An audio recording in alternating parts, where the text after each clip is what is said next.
Hai Weekenders, kali ini kita bikin chiffon cake yuk. Ini yang kasih nama anakku ya, squishy chiffon cake gitu. Kenapa disebut squishy ya? Karena memang dia bentuknya lembut banget. Dan kalau ditekan gitu ya, dia bisa balik lagi ke bentuk asalnya. Jadi mengingatkan mainan dia yang squishy itu ya.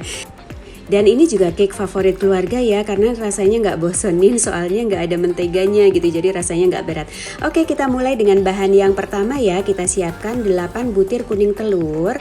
Kalau tadinya di kulkas, dikeluarin dulu ya, biarin sampai suhu ruang jadi nggak berasa dingin. Kemudian ada 70 ml minyak goreng, 140 ml susu cair, setengah sendok teh garam, dan 200 gram tepung terigu. Jadi yang pertama kuning telur tadi pecahkan dulu ya, kemudian kita kocok sampai tercampur rata. Masukkan 70 ml minyak goreng. Kita aduk sampai merata seperti ini. Jadi tapi nggak perlu terlalu kencang, yang penting merata aja ya teman-teman. Lanjutkan dengan memasukkan 140 ml susu. Masukinnya bertahap juga biar tercampurnya rata ya bahan yang cair ini. Oke, setelah selesai kita bisa memasukkan setengah sendok teh garam, tujuannya biar nanti rasanya ada gurih-gurihnya ya, karena kan nggak pakai mentega, jadi biar ada rasa gurihnya. Kita masukkan garam. Setelah tercampur rata kita masukkan 200 gram tepung terigu. Nah, tepung terigu ini sebelum kita aduk, kita ayak dulu ya teman-teman, untuk menghindari ada tepung terigu yang berindil-berindil gitu ya. Oke, nah ini dibagi dua, baru kemudian nanti kita campur bahan-bahannya, campur lagi seperti ini. Jadi mengaduknya nggak perlu sampai terlalu kuat, sampai yang gimana gitu ya teman-teman, dengan tenaga yang sedang-sedang aja gitu ya, yang penting tercampur. Nah seperti ini, bahannya memang agak kental ya teman-teman. Nah oke, kita sisihkan dulu, kita lanjutkan membuat bahan yang kedua. Busa putih telur ini biasanya disebutnya meringue gitu ya. Oke, kita siapkan dengan 8 butir putih telur, sama ya, jadi pakai yang suhu ruang. Nah kemudian masukkan sebagian gula pasir. Jadi ada 200 gram gula pasir, tapi kita masukkannya bertahap ya. Jadi ini aku bikin 3 kali teman-teman. Setelah tadi yang putih telur dikocokkan pertama udah keluar busa agak banyak, kita boleh mulai memasukkan gulanya ya.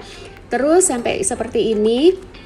Ini juga teman-teman bisa tes berapa kali untuk melihat gitu ya, sudah cukup atau enggak sih pengadukannya. Ini aku bikin kurang lebih 4 menit ya teman-teman. Nah tandanya sudah selesai adalah kalau misalnya kita angkat, itu nanti di bawah akan muncul 2 titik. Nah ini aku tarik kan baru 1 titik ya, kita lanjutin lagi sampai nanti kalau mixernya kita angkat itu akan muncul 2 kayak gunung gitu ya. Itu berarti udah selesai. Nah ini belum, aku lanjutin lagi. Nah kayak gini ada 2 ujung gitu, berarti udah selesai, udah pas gitu ya.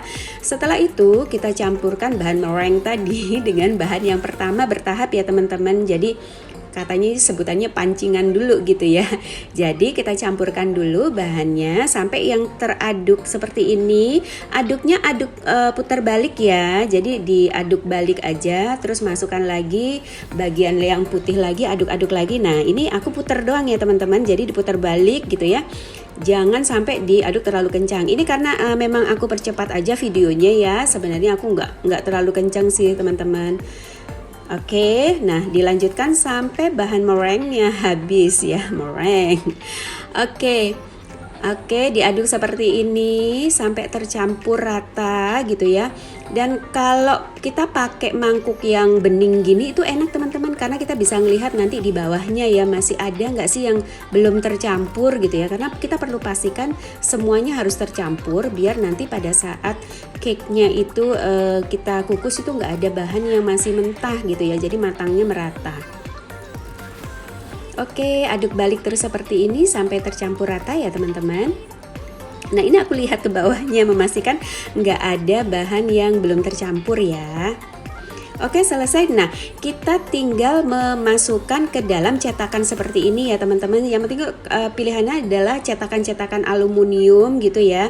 Jangan yang teflon, jangan yang anti lengket. Jadi pakai cetakan yang seperti ini, jangan diberi lapisan apapun, jangan dikasih misalnya mentega, tepung terigu dan lain-lain ya. Jadi biarin aja asli, yang penting bersih dan kering gitu. Nah ini aku bikin 2 bahan ya teman-teman, 2 warna, nanti mau ditumpuk sih biar jadi warnanya nggak cuman satu gitu.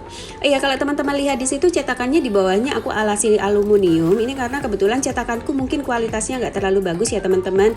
Kalau nggak dilapisi aluminium itu ada bocoran-bocoran gitu. Jadi aku lapisin aluminium untuk menghindari bocoran-bocoran.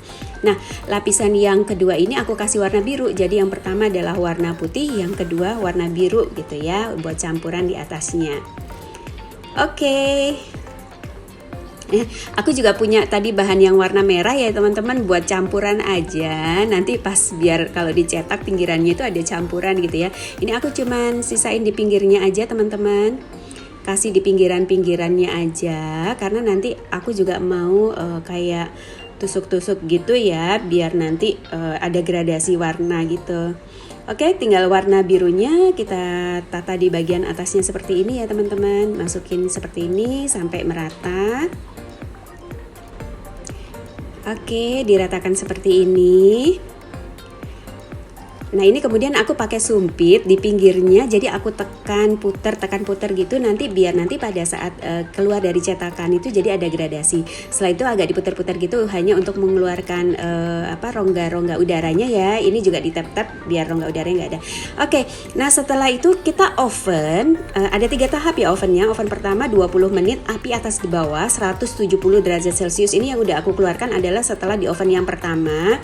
Ini untuk kita sieve, untuk kita kerat-kerat seperti ini ya teman-teman. Jadi biar nanti si cake-nya itu mekarnya makin bagus gitu. Nah, ini setelah oven yang kedua dan ketiga berarti udah matang. Nah, ini itu harus segera dibalik ya teman-teman, biar nggak kempis. Aku pakai botol, bantuan botol ini lebih gampang. Jadi dibanding harus naro dengan yang lain, lebih enak pakai seperti ini sih. Jadi lebih gampang ya. Tadi pakai botol. Nah, ini tinggal kita tekan-tekan bagian luarnya biar terlepas gitu ya, biar terlepas dari cetakannya. Nah, boleh juga dibantu dengan pisau seperti ini biar bisa lepas dari samping-sampingnya gitu ya.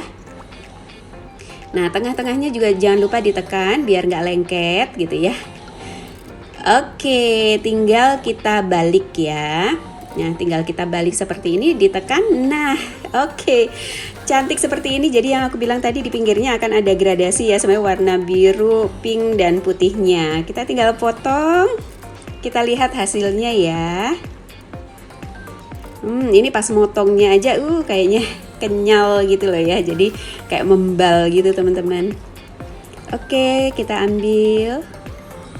Ya, kita lihat hasilnya. Ini lembut banget gitu ya, kelihatan lembut banget. Nah, ini squishy.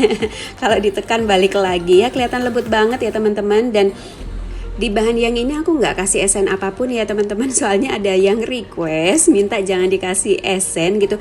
Dan nggak apa-apa loh, dia tuh nggak amis sama sekali walaupun nggak dikasih esen ya. Oke teman-teman semuanya, selamat mencoba dan happy weekend.